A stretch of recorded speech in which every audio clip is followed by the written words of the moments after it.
Good Wednesday morning and welcome to Commentator's Corner, episode 4. Tyler Reedy and Brendan Preisman with you here today. And Brendan, how's it going? We got a lot to talk about once again. We certainly do. For the first time, we had all three levels of football playing this weekend.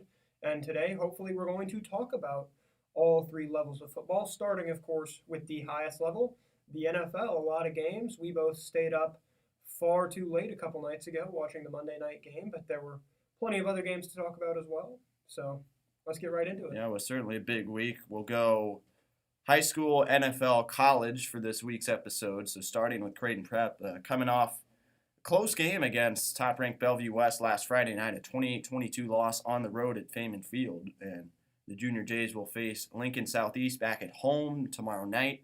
Lincoln Southeast is number 4 in the state, so the schedule not getting any easier for the Junior Jays. And that game at 7 p.m. tomorrow will be on the Creighton Prep Sports Network, so you'll get a chance to tune in if you can't make it. But Creighton Prep looked good last week, definitely taking several steps forward after certainly a rough start to the season offensively against Westside.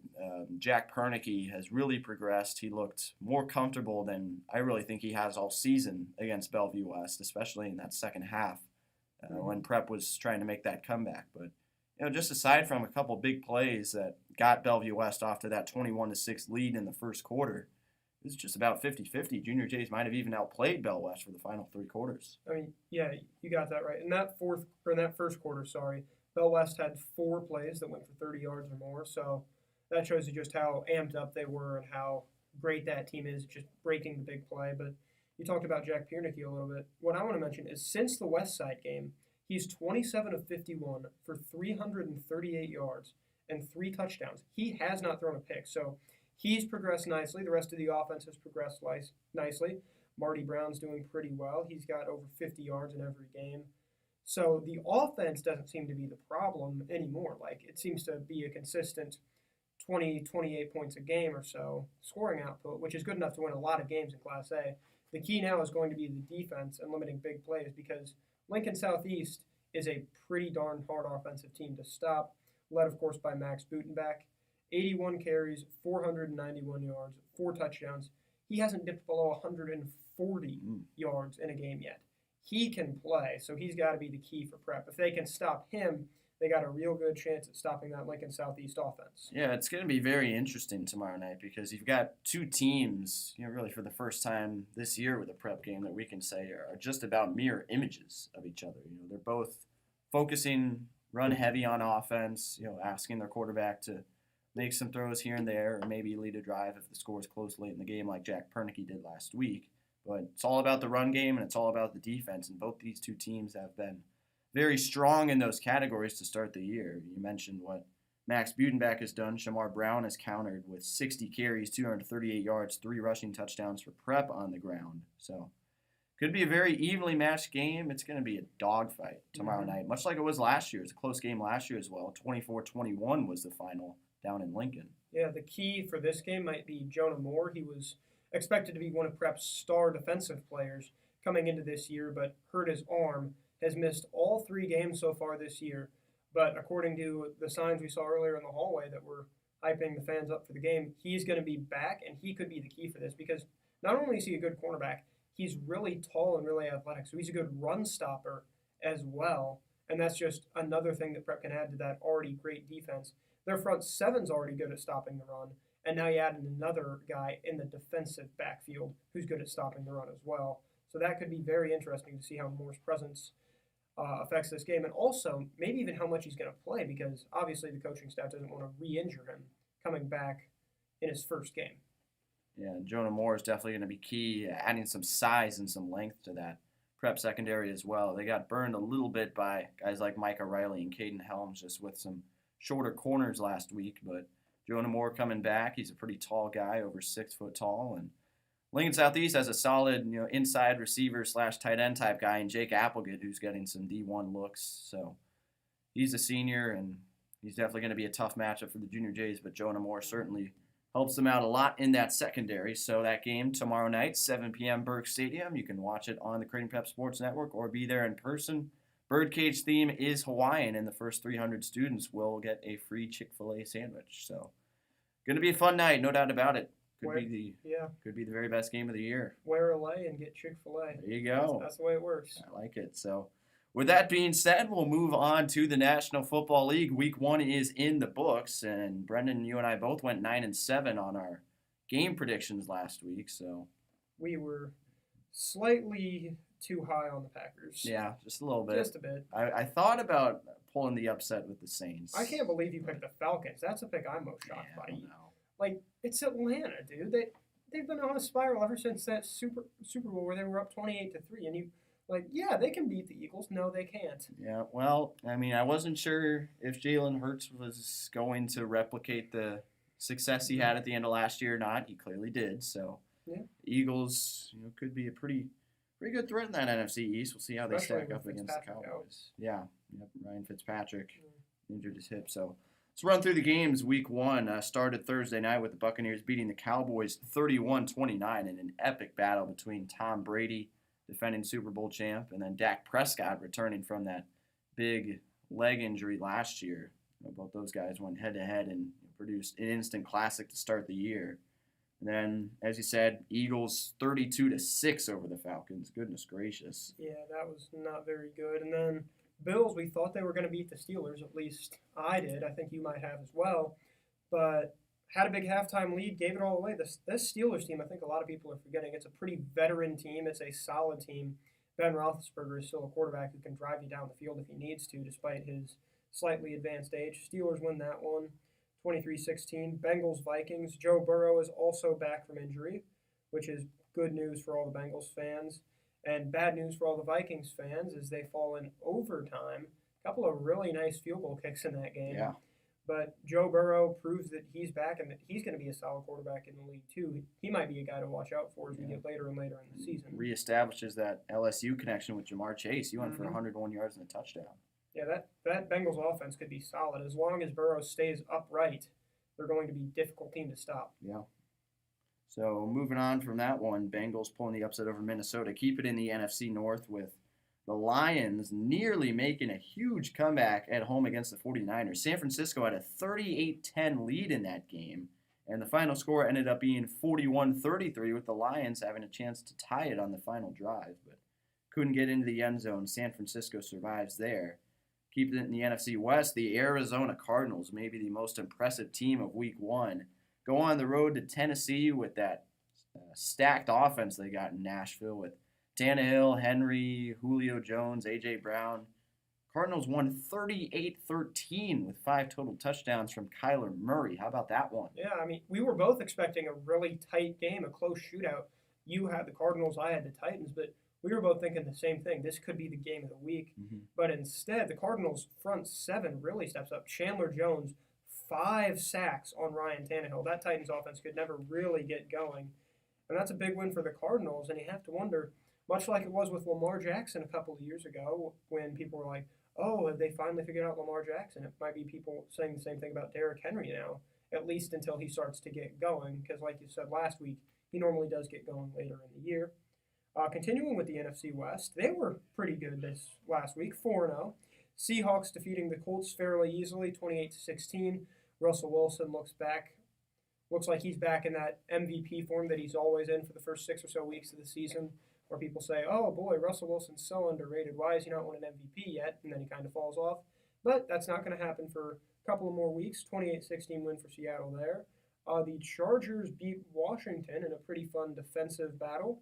Justin Herbert looked okay, not as great as he did at the end of last year, but he looked fine. And then the football team losing Ryan Fitzpatrick to a hip injury. He went on injured reserve. Taylor Heineke will now likely be the starter for that team, so that could be something to at least monitor. Panthers beat the Jets in the Sam Darnold revenge game that we kind of talked about. 19-14, not really much to talk about.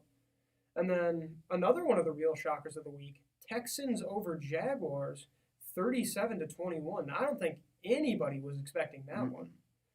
Like, all I kept seeing in the offseason was, could this Texans team be the worst team in NFL history? Could they go 0-16, 0-17, and potentially set new records for futility? Instead, they come out, they pick off Trevor Lawrence 3 times. He does throw 3 touchdowns, so it's not like he was bad by any stretch of the imagination, but the offense looked really good. Tyrod Taylor looked solid. It's good to see him getting a chance after what happened with him in the Chargers last year and how he's kind of been bounced around the league as the guy who just waits until the rookie quarterbacks are ready and then gets his job taken. But it was good to see that for the Texans, and it's kind of interesting to see what they can do now in what looks like a fairly weak AFC South. Yeah, Titans came up, didn't look great. Colts only 16 points against the Seahawks defense. That's fairly middle of the road, so could be anybody's game. Texans will have a fairly tough matchup this week going on the road to Cleveland. So we'll get to those predictions in a moment. But finishing out week one, Cleveland and Kansas City. Boy, that was some kind of game. Browns were taking it to the Chiefs early on, 22-10 lead at halftime on the road at Arrowhead. They were just running the ball down Kansas City's throat. And Chiefs, without Tyrann Mathieu, without Frank Clark, really couldn't do anything about it. Two of their defensive leaders gone. But Kansas City, Patrick Mahomes in September, can't stop him. Chiefs win 33-29 with Mahomes going for 337 passing yards and 4 total touchdowns, 3 of them through the air. So potential AFC Championship preview, Chiefs win in week 1. So going to the AFC East, Dolphins and Patriots, a bunch of rookies in that one. Jalen Waddle scored his first NFL touchdown for Miami. Mac Jones made his starting debut for the Patriots. And Miami, in a close defensive battle, as we expected, got the win 17-16. So should be interesting to see how those teams might stack up to a team like Buffalo, especially considering Buffalo lost week 1. So I do kind of feel like the Buffalo loss was a fluke and they'll get back on track. But if they don't, that division could be interesting. Another very interesting thing was how bad Aaron Rodgers looked. I guess he was spending a little too much time in the offseason practicing being a Jeopardy host instead of being a quarterback. 38-3 victory for the Saints, one of Rodgers' worst quarterback ratings of all time. Here's his stat line. 15 of 28, 133 yards, 2 picks. That's it. Jameis Winston looked better than he did, and maybe Jameis Winston is slightly improved now that he's the starter in an offensive cast that's pretty talented even without Michael Thomas, who's on IR for a couple more weeks. But Winston, 14 of 20 for 148 yards, 5 touchdowns in the game in Jacksonville. I don't know whether this means the Packers are imploding, the Saints are legit, both, neither, but that sure was an interesting score to watch pop up on the screen. Yeah, and I tell you what it does mean is that every NFL team that plays the Packers for the rest of the year should relocate to Florida because that game was in Jacksonville. And if you remember going back to last year when the Packers played the Buccaneers in Tampa Bay, really the same story. Green Bay getting blown out. Aaron Rodgers did not look good. And yet again, Packers head to the Sunshine State and get it handed to them. So Saints win 38-3. Broncos and Giants. Giants definitely tracking to have another pretty bad year. Daniel Jones was not great. The offense was stagnant. Saquon Barkley in his return, 10 carries, only 26 yards as the Broncos win 27-13 with an offense that looked a little bit rejuvenated with Teddy Bridgewater. So could be something to watch there. And then Sunday Night Football, the Rams, very impressive win over the Bears, 34-14.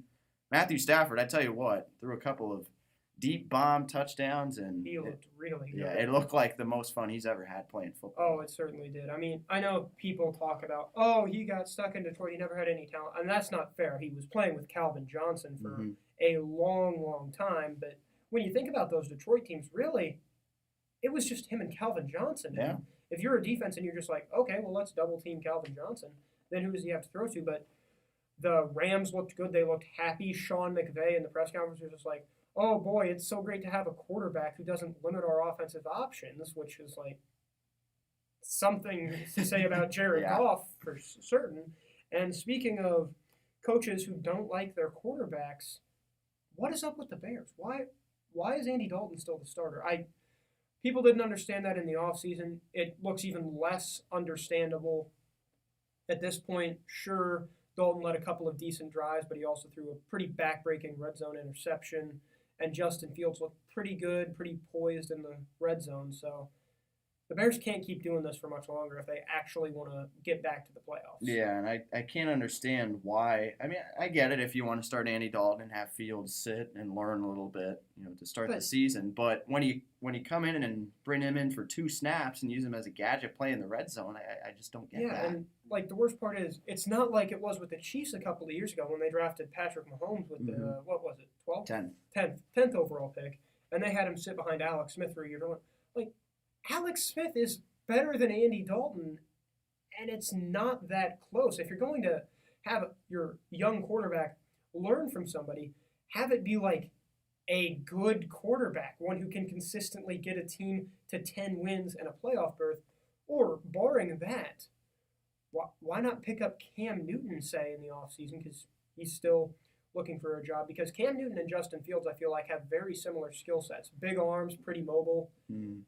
But Justin Fields right now is stuck in the mud because Matt Nagy is unwilling to see sense.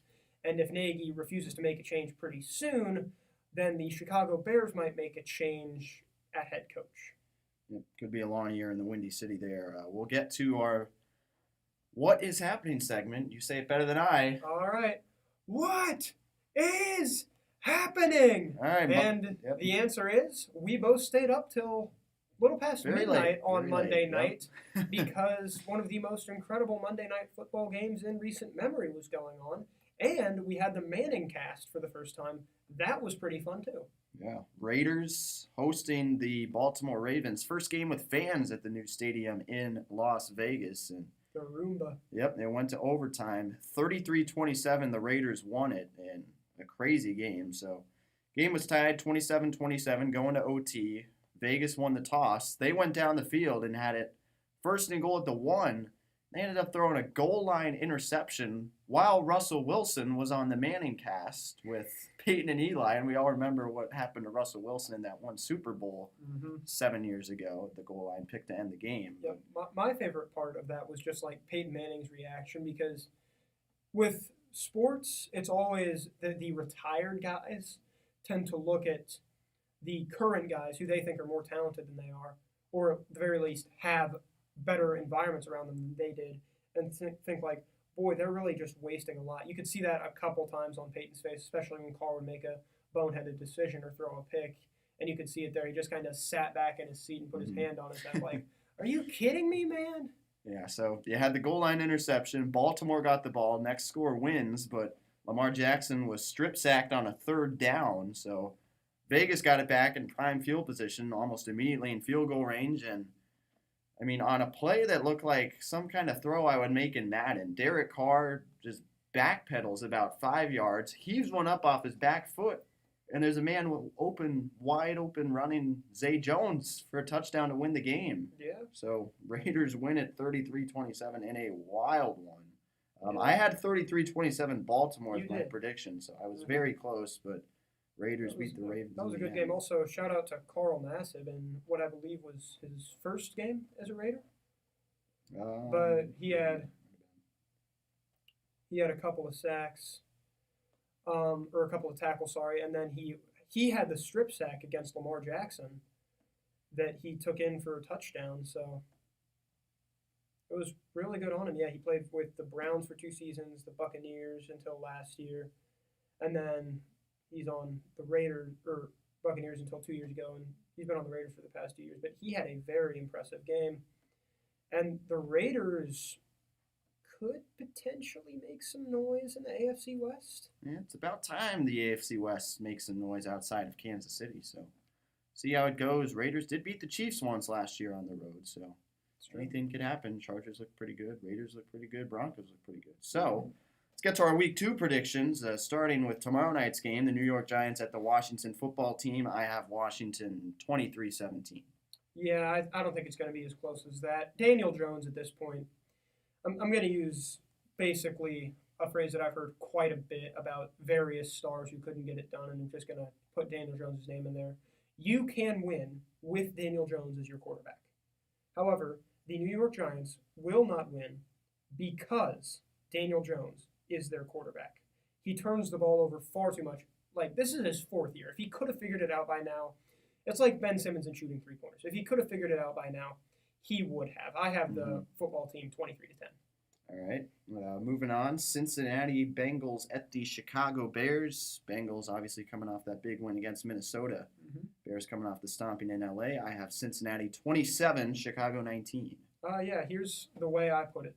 Joe Burrow is better than Andy Dalton, and Matt Nagy is stupid. 27-13 Bengals. All right. Clear and concise. Houston at Cleveland. Texans at Browns. It's probably my biggest blowout of the week. I think that Cleveland defense is going to give Houston fits. I think Browns are going to be able to run all over the Texans with Nick Chubb, Kareem Hunt. 35-13, Browns win. Ooh, that's a little excessive. I do have the Browns. I think that this is going to be a nice bounce-back game for them. They're faced with expectations for the first time in a very, very long time for that franchise. But that's still a very good team that I think looks a little worse than they actually are because they had to play another very, very good team that's just on a different level than everybody except Tampa Bay right now. So, yeah, I've got the Browns winning pretty easily, 27-14. And then the Los Angeles Rams at the Indianapolis Colts. I've got LA 30, Indianapolis 17. Rams will probably have another big day with Matt Stafford again, yeah, I think. I really like Matt Stafford in that offense, and I don't think Carson Wentz is fully acclimated to Indianapolis yet. I don't think he's that talented anyway. I've got Rams 35, Colts 20. Buffalo and Miami, Bills trying to avenge last week's loss to Pittsburgh, and I think they will do so in pretty close fashion. Miami's got a solid defense. 27-23 Buffalo. Yeah, I've got 28-20 Buffalo there. Like, Josh Allen, I heard a lot of people asking whether he had reverted to 2019 Josh Allen, which could be a huge problem for that Buffalo team. But I just think he had a rough game against a pretty good Steelers defense. I think he'll do a little better against a slightly weaker Dolphins defense. And I also think that the Bills defense itself isn't as good as a lot of people are making it out to be.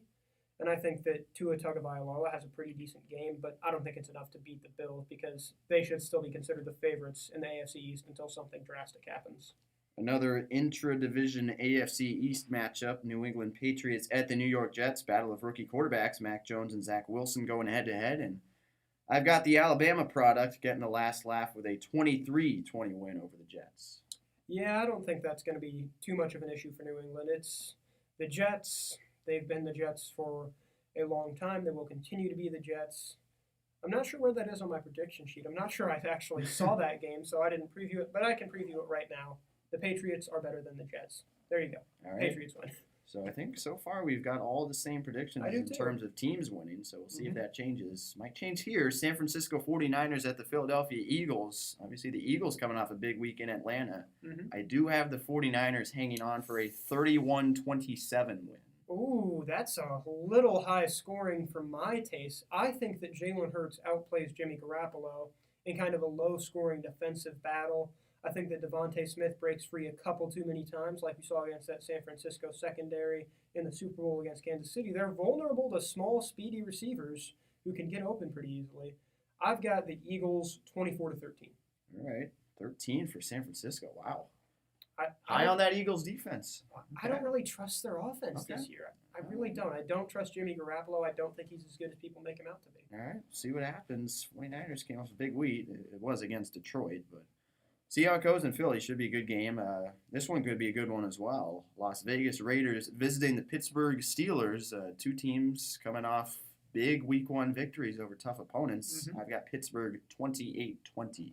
I've got Las Vegas 31-27. I think that the agents of chaos are going to strike again.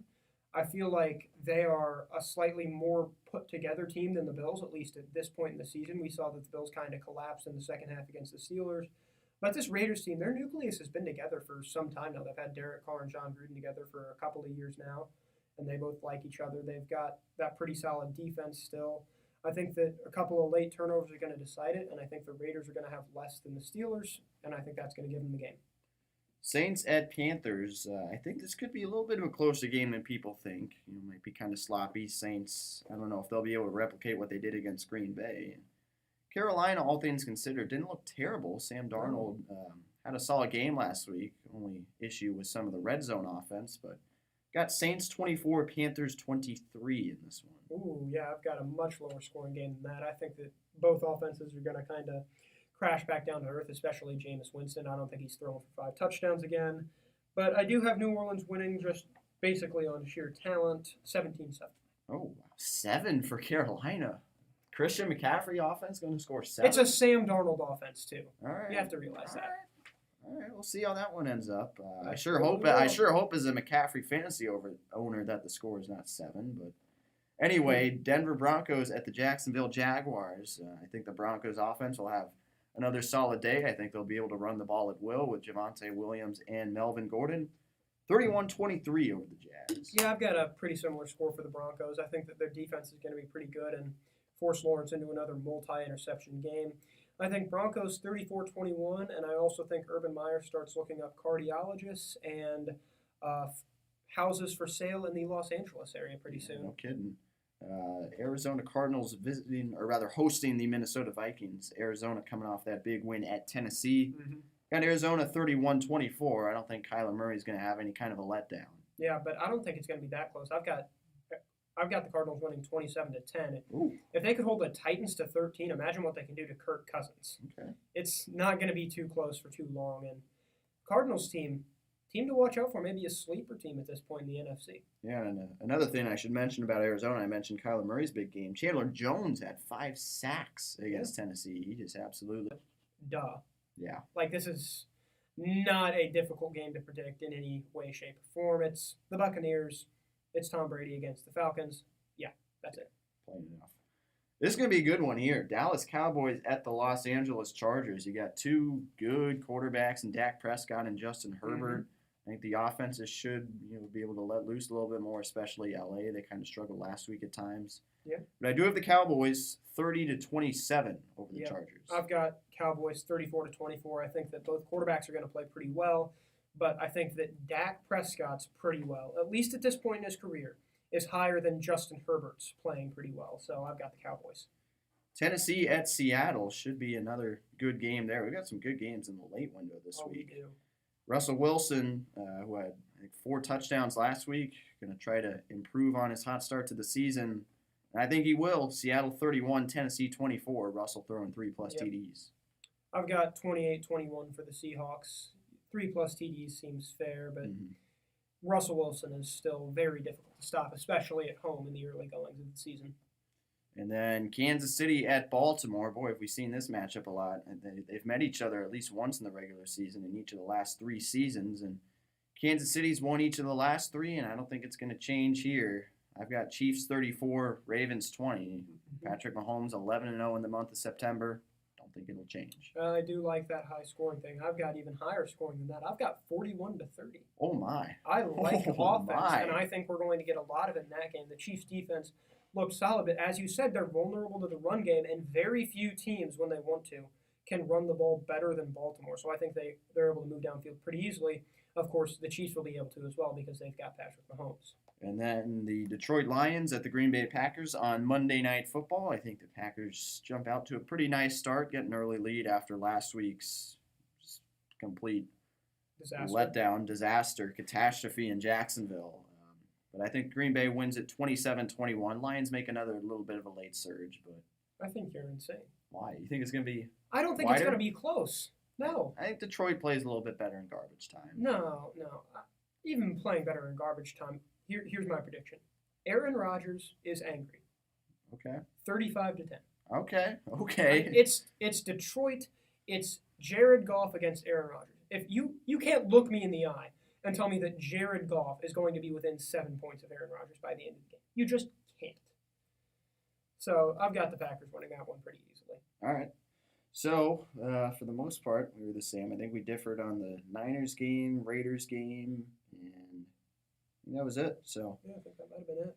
2 differences. We'll see how the records stack up for both of us. Quickly, we'll get into college football, and it was an eventful week last week with Notre Dame, once again, barely beating a seemingly inferior opponent in Toledo. They dropped from number 8 to number 12 after as they should a have 32-29 win. So the Irish just barely 2-0. Oregon, definitely the big story of the weekend, going into Columbus and taking down a 3rd-ranked Ohio State team. So Oregon jumps immediately into the top 4. They're the number 4 team in the country. C.J. Verdell had a big game, and Ducks are flying high. Oregon looked pretty good, and assuming they don't get sucked into that Pac-12 trap that a lot of good Pac-12 teams get sucked into, which is, oh, ho, ho, you've got an away game against Washington State or Stanford. Well, you just lost your national title hope, sucker. If they can win those types of games, then they're going to be an interesting team to talk about for the playoff, because a big win against a pretty good Ohio State team in Columbus, that's a really good resume booster. And I think they looked good. A team that also looked fairly good was Georgia. They won pretty easily. Mm-hmm. And a team that didn't was Texas A&M. Yeah. 10-7 against Colorado. They did not look great. And for a team that many thought had SEC title hopes and potentially playoff hopes this year, they didn't look like a team that could compete with the Alabamas and Georgias of the world, especially when they're only putting up 10 points on Colorado. Yep. So A&M falls from 5 to 7. Team that takes the 5 spot is Iowa. How about them? Off to a great start this year. Yeah, they blew out Indiana in week 1, and then they turn around and go into Ames, Iowa for the Cyhawk game and beat Iowa State 27-17, another top 10 team. Yeah, and that game really wasn't as close as 27-17. The Hawkeyes were dominating the ball for quite some time, and they're a pretty solid team too. I know it's early, but 2 pretty impressive wins over teams that at least right now look like fairly solid teams. We'll, of course, see if Indiana and Iowa State were overrated as the year drags along, but so far they're not. Keeping it close to home, Nebraska, they've got a winning record now. Hey. They beat Buffalo 28-3, so much like Notre Dame, a couple of wins against opponents that they were supposed to beat, but at this point for Scott Frost, a win is a win.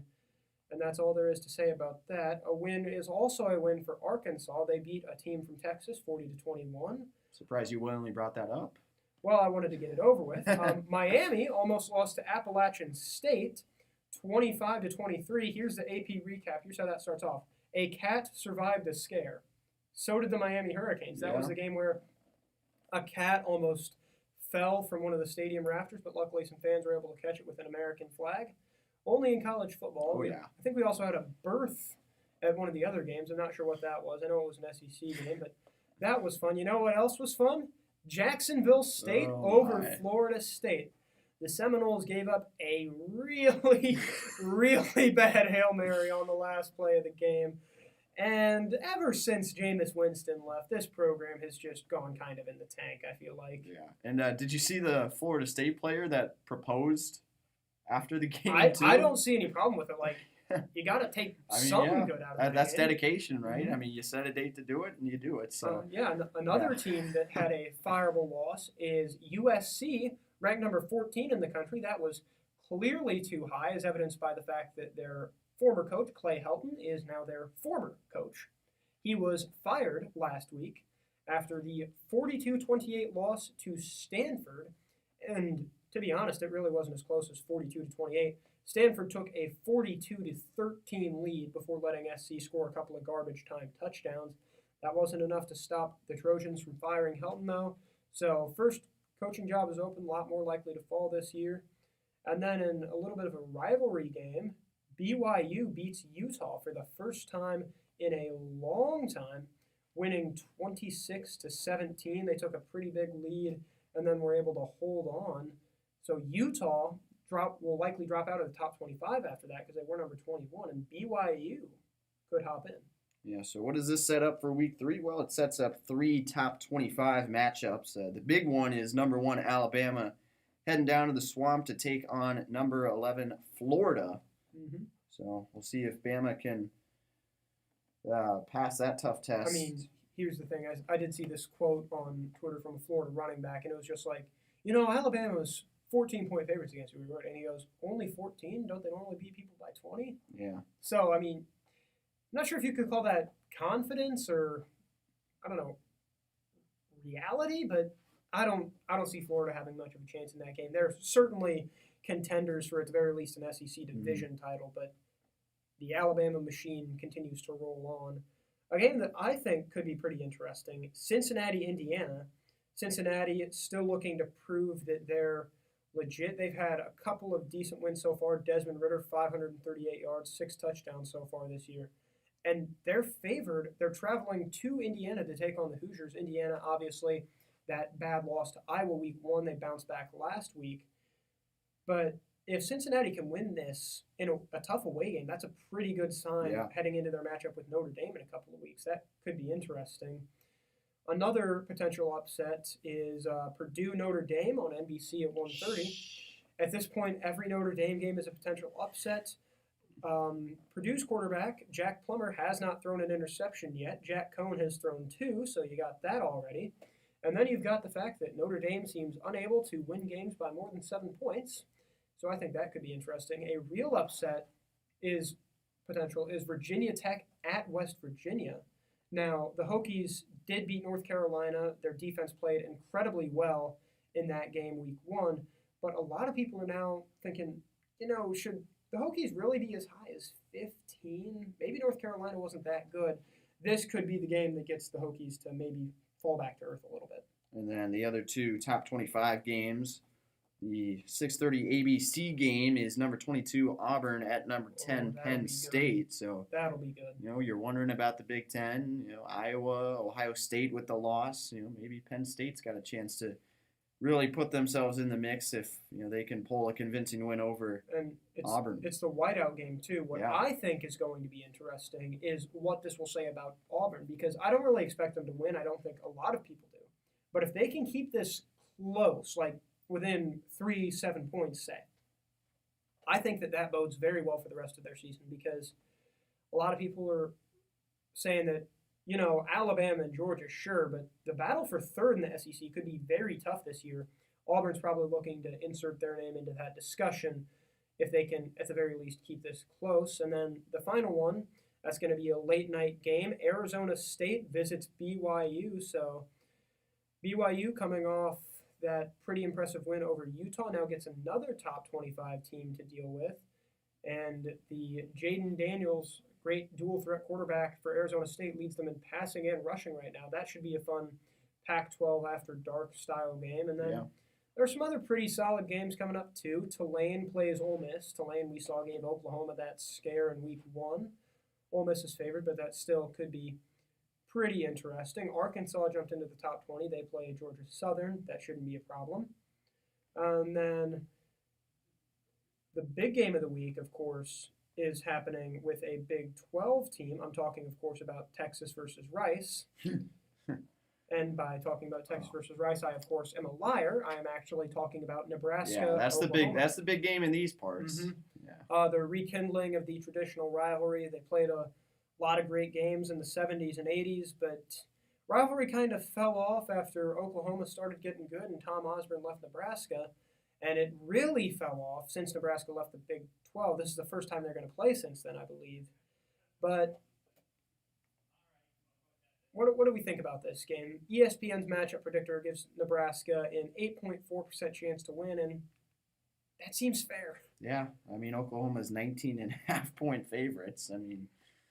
You say Nebraska's offense just hasn't looked like the type that can run with Oklahoma's. So. They do have Adrian Martinez, so I'm not saying count Martinez out because he can make a lot of great plays, but that Oklahoma team just looks like too much for Nebraska to stop. I think that they are able to get the win pretty easily.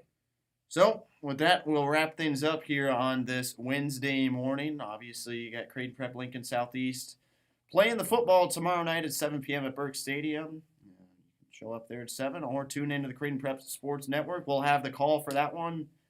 Number 4 versus number 9 matchup. Should be a great one there at Burke Stadium. But Brendan, any final comments on today's show?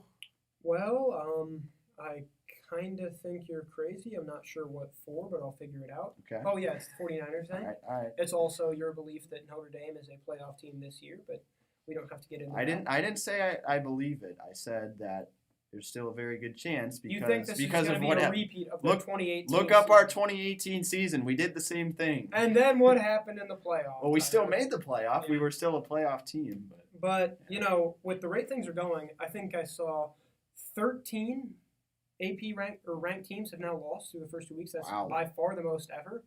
A lot of people have been comparing this season to 2007. Already it's a little crazier than 2007. If this chaos can continue, and guests, please make sure you're sitting down for this, we could have a playoff of Iowa, Oregon, Cincinnati, and another team. Probably SEC, but Yeah, Alabama or Georgia. That would be a beautiful thing. Yeah. College football is chaos, and there figures to be a lot of it this weekend and in the coming weeks.